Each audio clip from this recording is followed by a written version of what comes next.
एक ऑफिसर को भी बीजेपी वालों ने मारा। अरे ऑफिसर को मारते हैं, दलितों को मारते हैं। अगर ये चीज यहां पर चलते गया तो कोई गरीब नहीं बचेगा, कोई दलित नहीं बचेगा। इसीलिए आपको ठीक ढंग से काम करना है। मैं एक रिपोर्ट पढ़ा, विधानसभा 29 मार्च 2025 को यहाँ के उपमंत्री ने विधानसभा में एक स्टेटमेंट दिया है।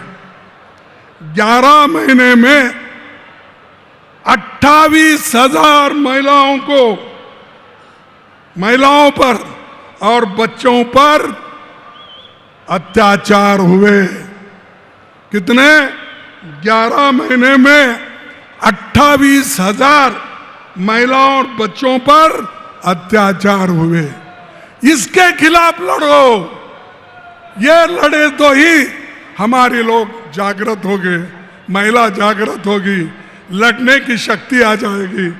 तो इसीलिए आप सभी लोग, चाहे वो Gopalpur bridge Ganga gang rape हो, चाहे वो हमारे फैक्ट फाइंडिंग कमेटी कांग्रेस की भेजे थे, वो रिपोर्ट भी आया है, हम देखेंगे।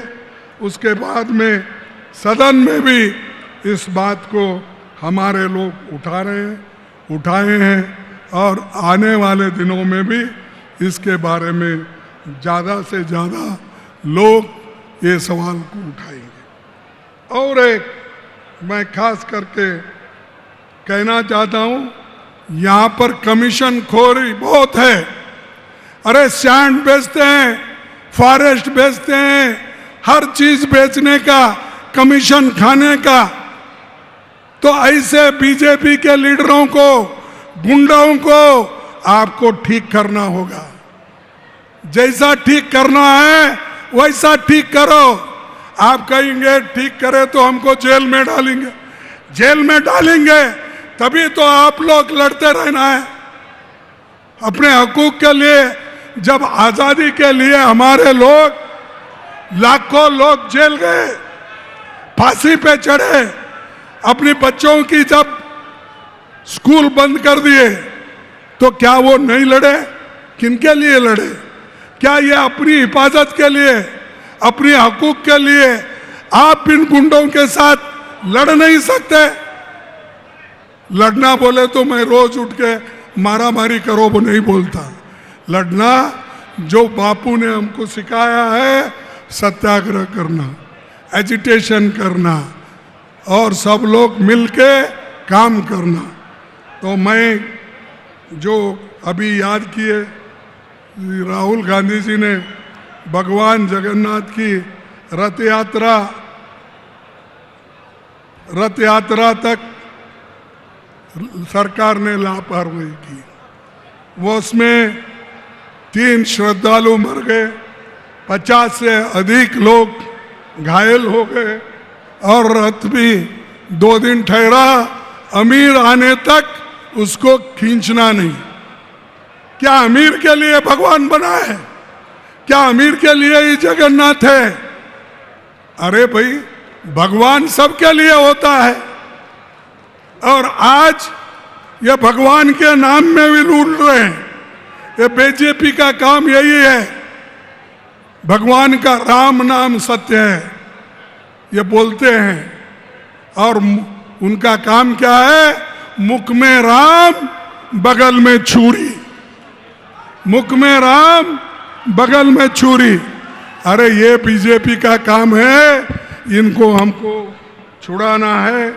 और यहाँ पर जो हमारी नेता इंदिरा गांधी जी आई थी, आप सबको मालूम है कि इंदिरा गांधी जी ने उस वक्त क्या कहा था।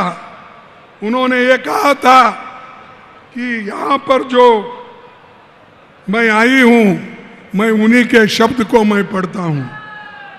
मैं आज यहाँ हूँ, कल शायद यहाँ न रहूं। मैं आज यहाँ हूँ, कल शायद यहाँ न रहूं, मुझे चिंता नहीं कि मैं रहूं या न रहूं। मुझे गर्व है कि मैंने अपना पूरा जीवन अपने लोगों की सेवा में बिताया है।